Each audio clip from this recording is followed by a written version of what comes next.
You ever have one of those moments where something hits you so hard, you actually laugh? Not because it's funny, but because it's the only thing keeping you from breaking? That was me, standing at the edge of a backyard pool party, solo cup in hand, watching my best friend Owen make out with my ex. My ex. In full view of everyone. Like, it wasn't a big deal, like the last few months hadn't happened. I didn't even know what part stung more. The fact that Owen, my closest friend since freshman year, was hooking up with Jordan, or that neither of them bothered to tell me. They just let me find out like this. In front of everyone. In the middle of a Saturday night where I was already feeling like I shouldn't have come in the first place. I blinked a few times, like that would change the scene in front of me. But nah. Owen's hand was still on Jordan's neck, and Jordan was still whispering something in his ear before leaning back in for another kiss. And I just stood there, frozen like an idiot. People always say breakups are hardest when they're messy. Ours wasn't. That was the problem. Jordan and I had broken up 3 months ago. No yelling, no cheating, no dramatic fights. Just, this isn't working. And then a long hug in his apartment before I packed up the last of my stuff from his place. We both said we'd stay friends. We didn't, obviously. But Owen? Owen was supposed to be the one person who'd get it. He was there when Jordan and I got together, when we first said I love you, when we had our first fight, when we broke up. He saw it all. He knew what that relationship meant to me. And now he was kissing him. I turned around, trying not to make a scene. I didn't want to be that guy, the bitter ex, the drama starter. I walked back inside the house, into the kitchen, and opened the fridge for something stronger than beer. I could feel my pulse in my throat. "Hey," came a voice behind me. Owen. Of course. I didn't even bother turning around. "You've got some nerve, man." "I know," he said, and he sounded breathless, like he'd jogged after me. "I was gonna tell you." "When? After you fucked him?" "Oh, wait. Too late," he winced. I finally turned around, leaning against the fridge like it was the only thing holding me up. He looked guilty. Not sorry, just caught, and that pissed me off even more. "You knew I still had feelings," I said quietly. "You knew, Owen." "I didn't plan for this to happen," he said. "It just did." God, that's such a fucking cliche. "I didn't want to hurt you." "But you did." He nodded, swallowing hard. "I know." I pushed past him, brushing his shoulder a little harder than I meant to. "I need air." "Wait, can we talk? Please." "Not here," I muttered. "I'm not doing this in someone's kitchen while half the party watches." "I'll come by tomorrow," he said quickly, hopeful. "Please, just give me one chance to explain everything." I didn't respond. Just walked out the front door, lit a cigarette I hadn't planned on smoking, and stared up at the sky. I didn't know what the hell he could say to make this okay. But part of me wanted to hear it anyway. The next morning, I didn't know what I was more nervous about. Owen showing up at my door, or seeing him walk past me like nothing had happened. I spent the better part of the morning trying to focus on work, but my laptop screen blurred into a mess of unreadable emails, Photoshop files left half-finished, and the faint sound of Jordan laughing in my mind like a cruel echo. When the knock came, my stomach dropped. It wasn't just a light tap. It was deliberate, almost hesitant, like he didn't want to intrude but had no choice. I took a deep breath and opened the door. Owen stood there, looking different somehow. His usual casual grin was gone, replaced by something softer, more serious. He was holding a coffee cup, not my favorite cafe, but close enough to show he knew me, and there was a small paper bag in his other hand. "Hi," he said, voice low, almost apologetic. "Can I come in?" I studied him for a long moment. Every instinct screamed at me to slam the door, to yell, to kick him out, to protect the fragile remnants of my dignity. But some other part of me, the one that still remembered late-night talks, inside jokes, and those quiet moments when it was just the two of us, softened. I stepped aside. He entered, hands empty now, placing the cup and bag carefully on the counter. I noticed how his fingers lingered on the bag for a second too long, like he wasn't sure he was allowed to set it down. I didn't know how to start," he admitted. "I owe you an apology, obviously, but I also owe you an explanation." I leaned against the counter, arms crossed, trying to brace myself. "This ought to be good," I said dryly. Owen ran a hand through his hair, the familiar, nervous gesture that used to make me smile. "Look, I know what I did was a betrayal. I know it hurt, and I know there's no excuse that's going to make it less painful." I raised an eyebrow. "I'm listening." He took a deep breath. "Jordan and I, it wasn't planned. We were at the party, talking, drinking. And he kissed me first. I froze. I didn't push him away. I know that's on me. I should have stopped it immediately. I didn't. He paused, and his eyes found mine. "I regret it. Deeply." I could feel my chest tighten. Regret? Was that supposed to be enough?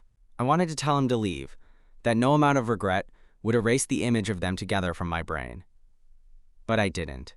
I let him speak, and, he continued, voice softening, almost trembling, I realized immediately after that I had crossed a line that shouldn't exist between us.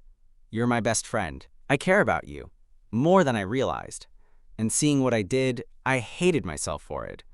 The words hit me differently than I expected. The anger still churned, yes, but there was something in the tone, in the way he looked at me, that made me pause. He wasn't just apologizing to clear his conscience. He was vulnerable, raw, honest in a way I hadn't anticipated. "I don't know how to fix this," he admitted. "I can't undo what happened, but I want to make sure you know it was a mistake, that it didn't mean what it looked like, and that I still want to be here for you, if you'll let me."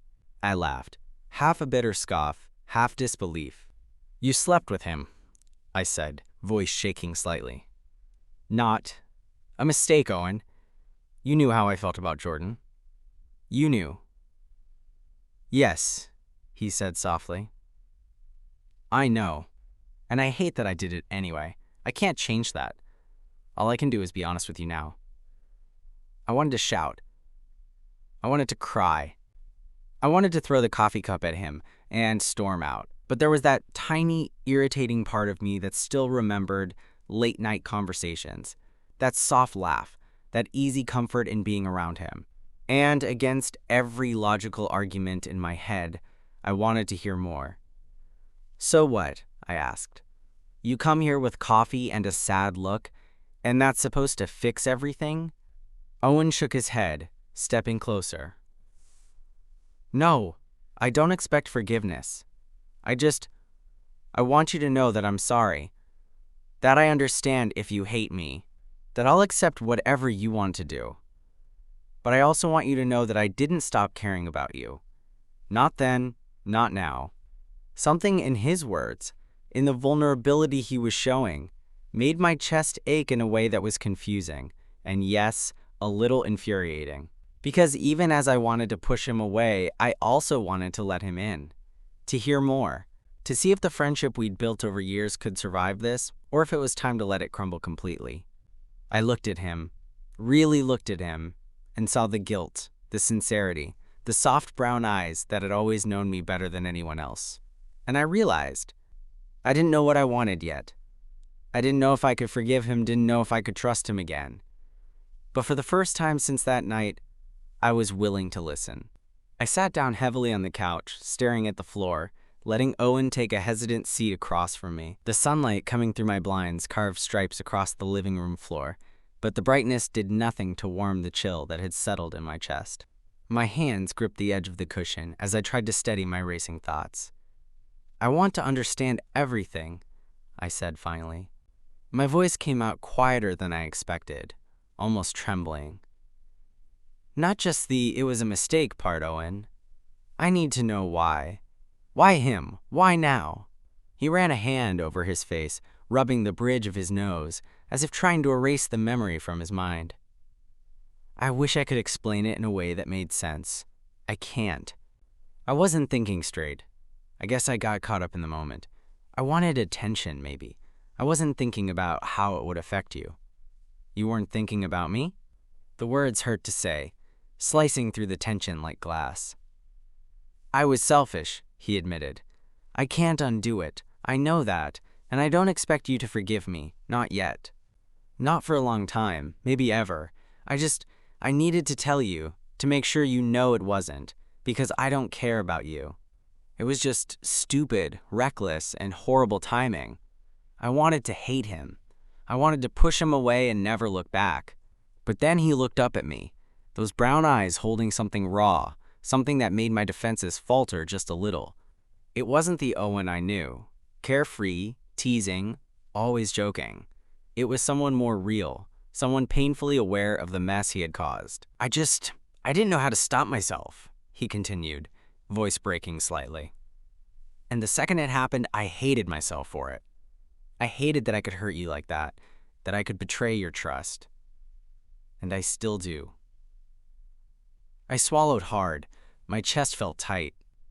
The anger was still there, hot and burning, but underneath it was something I hadn't expected, a strange mix of relief and curiosity. I wanted to understand him, to see if this apology was real, if the care and guilt in his voice were as genuine as they sounded. Why are you telling me this now? I asked softly, still leaning back, still on edge. Because I couldn't keep it in anymore, he said, leaning forward slightly. Because I wanted you to hear it from me before you heard it from anyone else. Because I don't want to lose you. Not as a friend, not ever. That last part hit harder than I expected. I froze, and for the first time since the party, I saw Owen as more than just my reckless best friend who had made an unforgivable mistake. I saw him as someone struggling with guilt, trying to make it right in the only way he knew how. The room was quiet for a long moment. I wanted to scream, I wanted to cry, I wanted to hug him, shake him, yell at him, all at the same time. And maybe, just maybe, I wanted to forgive him. But I didn't know if I could. Can you stay for a minute? I asked finally, almost afraid of what he'd say. He nodded immediately, a small, tentative smile breaking through. Yeah, of course. We sat there, silence stretching between us, but it was no longer heavy with tension. It was fragile, careful, like the first steps on a tightrope. And somehow, in that silence, I realized that maybe, just maybe, this conversation was the first step toward something I hadn't dared to hope for: understanding, forgiveness, maybe even reconciliation. The next few hours were awkward, but not in the crushing, suffocating way I'd imagined. Instead, it was tentative, careful, a dance of glances, half words, and unspoken feelings. Owen stayed, mostly sitting on the edge of my couch, fidgeting with the sleeve of his hoodie, stealing looks at me as if trying to measure whether I'd explode or let him in. I brought something, he said finally, holding up the paper bag from yesterday. My eyebrows shot up, suspicion and curiosity warring for dominance. He opened it on the coffee table, revealing 2 small pastries from the cafe we used to frequent together. My chest warmed despite myself. The gesture was simple, but meaningful. Coffee and pastries don't undo what you did, I muttered, trying to sound gruff, but the corner of my mouth twitched. I know, he said softly. They're just a start. I don't expect forgiveness. I just want to try, even a little. We ate in silence for a while, passing the pastries back and forth, the tension slowly easing as crumbs and awkward laughs filled the room. The casual intimacy, the way his hand brushed mine when passing a napkin, the way he shifted closer when leaning to grab sugar for the coffee, was both infuriating and comforting. You really want to be honest? I asked finally, my voice quieter than usual. I do, he said. Everything. I've been carrying it around like a weight. I need you to hear it straight from me, even if it doesn't make it better. I nodded. I wanted to hear it, as much as I was terrified of it. It wasn't supposed to happen, Owen began, voice low and careful. I knew how you felt about Jordan. I knew it was wrong. But I don't know. I didn't think. I wasn't thinking about anyone but myself in that moment. And then it was done, and I hated myself immediately. Not because I liked it. God, I didn't like it. I hated it. I hated that it hurt you. And I hated that I couldn't take it back. The words were raw, unpolished, almost spilling out before he could stop himself. There was no spin, no deflection, just truth. Messy, jagged, painfully sincere. I felt a knot in my chest slowly untangle, if only a little. I didn't forgive him yet, not entirely. But the honesty was a bridge, small and fragile, and I could see the start of something resembling hope. "I want to make this right," he continued. "I know I can't erase what I did, but I want to show you I can be someone you can trust again, someone you can count on. Even if it takes forever to rebuild, I'll wait." For a moment, the world outside my apartment faded. No party, no ex, no betrayal, just us. Two people tangled in a web of history, friendship, and unspoken feelings, suspended in a quiet, fragile space of possibility. I studied him, taking in every detail, the way his shoulders slumped when he admitted fault, the softness in his gaze, the hesitant tremble in his fingers. I could see him, really see him, beyond the mistake, beyond the betrayal, and something inside me shifted. Not forgiveness yet, not even trust, but curiosity, possibility. "Fine," I said finally, a whisper, almost to myself. "We'll talk, but slow. No rushing. You have to understand, this isn't just a bump in the road. It's a crater." Owen nodded solemnly. "I understand, and I'll do whatever it takes, even if it takes months, years. I'll wait. I don't want to lose you. Not like this." There was silence again, but it wasn't heavy this time. It was alive, filled with tension and potential. And then, almost instinctively, Owen reached out, placing a hand lightly over mine on the coffee table. I didn't pull away. Not yet. The warmth of his hand on mine was like a spark, small but undeniable. And for the first time since that night, I realized something terrifyingly simple. I didn't completely hate him. The hours passed in a strange limbo. We didn't speak much, but the quiet was different now, less like a wall between us, and more like a shared space, delicate and charged. I caught Owen glancing at me when he thought I wasn't looking, those soft brown eyes, filled with a mixture of guilt and something else, something I wasn't ready to name. Eventually I stood and walked to the window, staring out at the street below.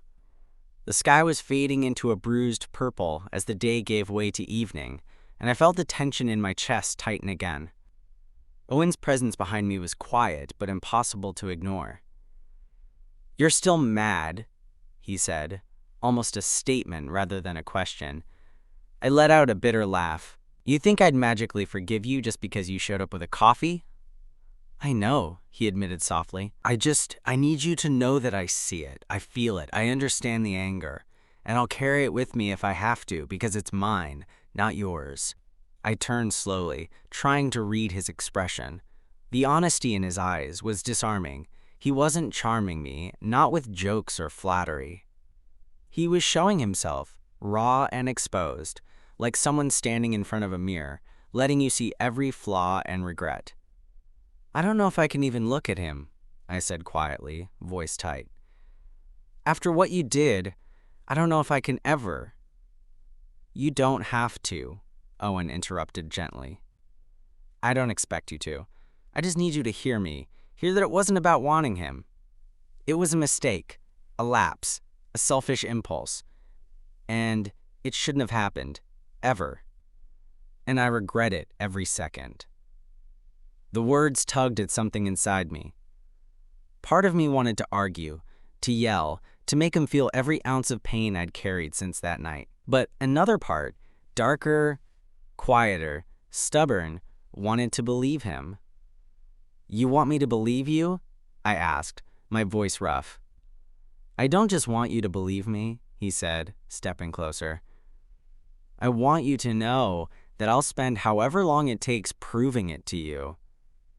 Not with words, not with excuses, with actions, with trust if you'll let me rebuild it, if you'll even give me a chance."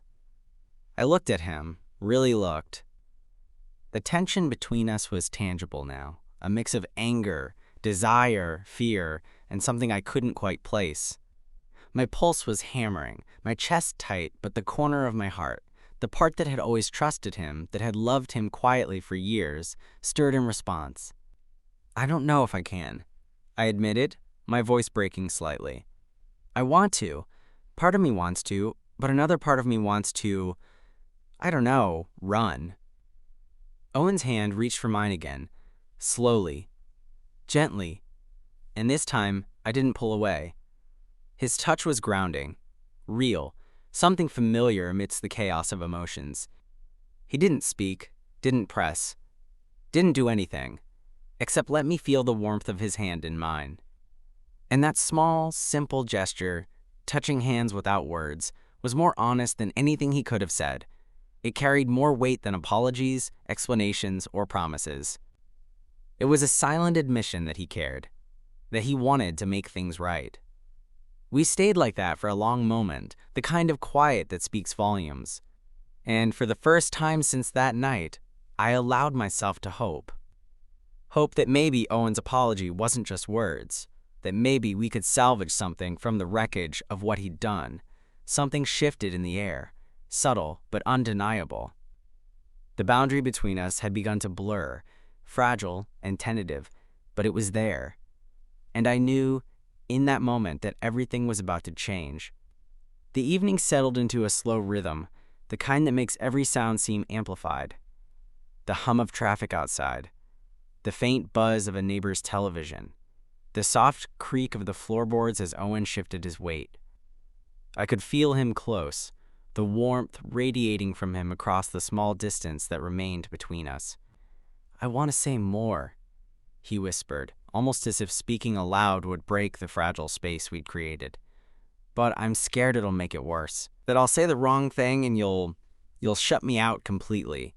I didn't respond immediately. My hands were still clenched in my lap, my mind racing with every betrayal, every late-night worry, every quiet pang I hadn't admitted, even to myself. And yet, even with all the anger and hurt, the sight of him there, apologetic, open, vulnerable, made my chest ache in ways I hadn't anticipated. "You already hurt me," I said finally, voice low but steady. "I don't know if words are enough anymore." "I know," he said, voice soft but insistent. "That's why I'm not asking for words. I'm asking for patience, time, a chance to show you that I can be better, that I can be someone you can trust again, someone you can care about." The last word hit me like a thunderclap. Care about. It wasn't love, not yet, but it was close enough to make my stomach twist. My throat felt tight, my heart beat loud in my ears. I wanted to laugh, scream, and cry, all at once. "You make it sound so easy," I said, trying to mask the tremor in my voice. "Like I can just forgive and forget. Like this never happened." He shook his head, leaning a fraction closer. "I know it's not easy. I don't expect it to be. I want you to see me. All of me. Not just the part that screwed up, not just the part that betrayed you, the part that's been your friend for years, the part that maybe has always cared more than I realized." Something in the way he said it, the earnest, almost desperate quality, made me look at him differently. The lines of his face softened, the tension in his shoulders eased, and I could see the person I'd known and trusted, hidden beneath the mistake that had cut so deeply. I shifted slightly, and instinctively he mirrored me, closing the distance just enough that I could feel the faint heat from his body. The air between us seemed to vibrate, charged with unspoken emotions. Guilt, longing, regret, and maybe something more dangerous, something that had been simmering beneath the surface for far too long. "I don't know if I can trust you again," I admitted, my voice barely a whisper. "I want to, but I don't know if I want to open myself up to that risk." "I understand," he said immediately. "I don't expect it. I'll wait. I'll do whatever it takes." His hand hovered near mine for a moment, uncertain. Then slowly, deliberately, he let his fingers brush against mine. Not gripping, not pressing, just a gentle touch that sent a jolt of awareness through me. I didn't pull away. Not yet. Not when every nerve in my body was suddenly alive, every past memory of us, every laugh, every late-night talk, every small kindness we'd shared, rushing back in vivid flashes. Do you even realize how impossible you make this? I whispered, voice thick. Yeah, he said, a small, almost shy smile tugging at his lips. But I don't care. I'll take impossible. I'll take whatever chance I can get with you. The room was quiet again, but the silence wasn't heavy. It was tense, electric, pregnant with possibility. And for the first time since that night, I realized something terrifyingly simple. Owen's apology wasn't just words. It was a bridge, a fragile, tentative, imperfect bridge, but it existed, and for the first time in months, I was willing to cross it. The night deepened, and the air in my apartment felt heavier with every passing minute. Owen hadn't moved, but he hadn't left either. The faint glow from the streetlights filtered through the blinds, casting long, striped shadows across the living room. I could feel him beside me even when I wasn't looking, a quiet presence that seemed to fill the space completely. I want to be honest, he said after a long pause, his voice low, almost a whisper. I want to tell you everything, even the things I hate about myself, even the parts that make this worse for you to hear. I didn't know if I could handle more honesty. My chest was already tight, my emotions raw. But there was something in his tone, vulnerable, sincere, almost desperate, that made me nod. I needed to know, needed to hear him say it, even if it hurt. I didn't plan to, do what I did with Jordan, he continued. It was reckless, stupid, and selfish, and I hated myself for it the second it happened. But what made it worse was realizing that I cared. About you, about us, about how I'd hurt the one person I've always trusted the most. I swallowed hard, words caught somewhere between anger, confusion, and the faint glimmer of something I hadn't admitted to myself. Desire. He had always been that way with me, careless, teasing, infuriatingly close, but never like this, not with the weight of betrayal and confession pressed into every word.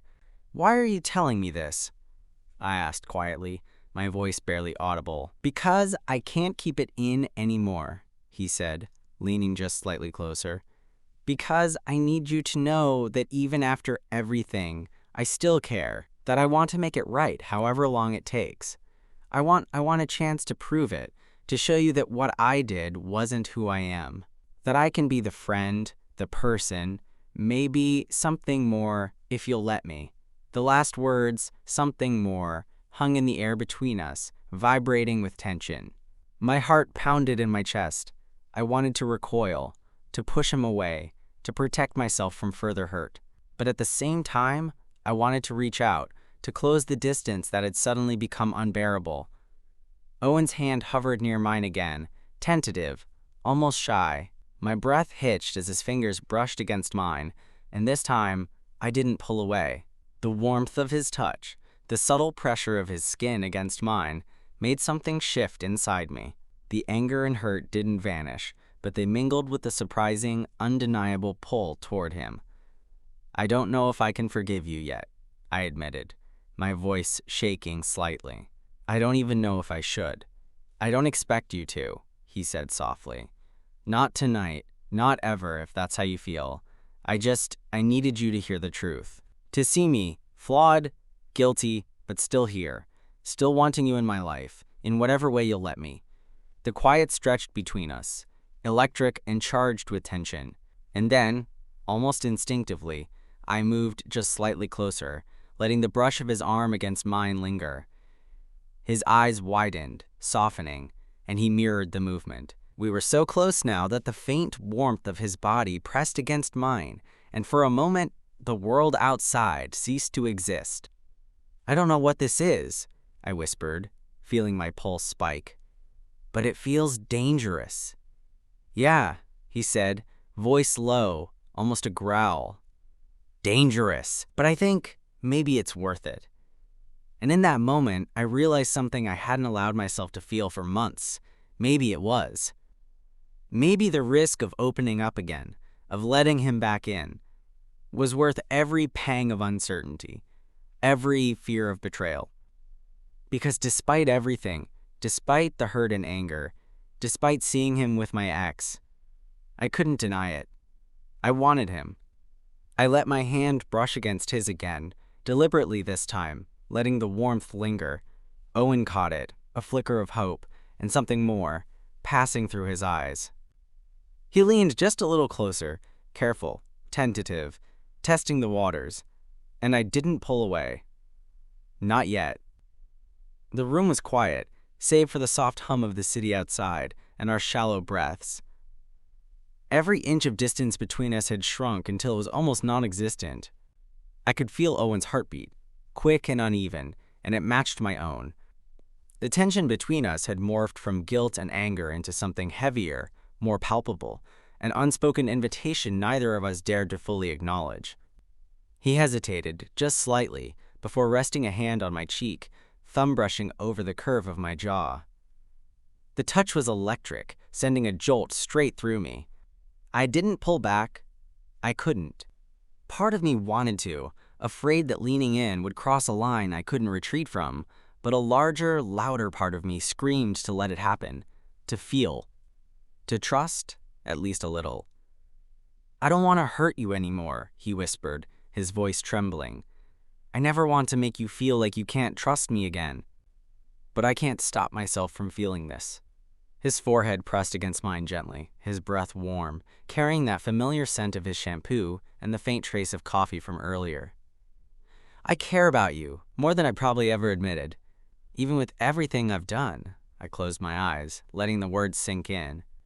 Everything, the betrayal, the stolen moments with my ex, the anger, still weighed heavily, but under it all was a surprising, undeniable truth. I still wanted him. Always had, in ways I had refused to acknowledge until now. The apology, the honesty, the vulnerability, it cracked open a part of me I'd kept sealed for months. Slowly, tentatively, I leaned in. Our lips met in a soft, uncertain brush at first, testing the waters, gauging the response. Owen's hand slid from my cheek to the back of my neck, cradling me with gentle insistence. The kiss deepened, careful, patient, allowing space for hesitation and trust. Every lingering touch, every small movement was a promise. That he would be careful with me, that he would earn back what he had broken. Pulling back slightly, I looked into his eyes. They were wide, sincere, raw. No arrogance, no teasing. Just Owen, the friend I had loved, the man I had almost lost, seeking a way back into my life. I don't know if I can ever forget," I admitted softly. "You don't have to," he replied, brushing his thumb over my knuckles. "I just want a chance to make it right. To show you that I'm here for you. Always." I exhaled, letting the tension in my body melt, if only a little. The anger, the hurt, they were still there, but they no longer controlled me. I reached for him again, letting him draw me closer, and for the first time in months, I felt a strange, freeing sense of hope. We stayed like that for hours, talking, holding each other, letting words and touches bridge the gap that had been carved by mistakes. Nothing was perfect, nothing was fixed, but in that quiet night, with the city murmuring softly outside, we had begun to heal. And for the first time since I had seen them together, I allowed myself to believe that maybe, just maybe, love could survive betrayal, if honesty, patience, and trust were allowed to grow again. Owen pressed his forehead to mine once more, and I whispered, "We'll figure this out together." A small smile tugged at his lips, and for the first time, the weight of what had happened didn't feel quite so heavy. We had crossed a line, yes, but in the crossing, we had also found a way back, fragile, tentative, and wholly unexpected. The night stretched on, quiet, intimate, and for the first time in a long while, I felt like we were exactly where we were supposed to be.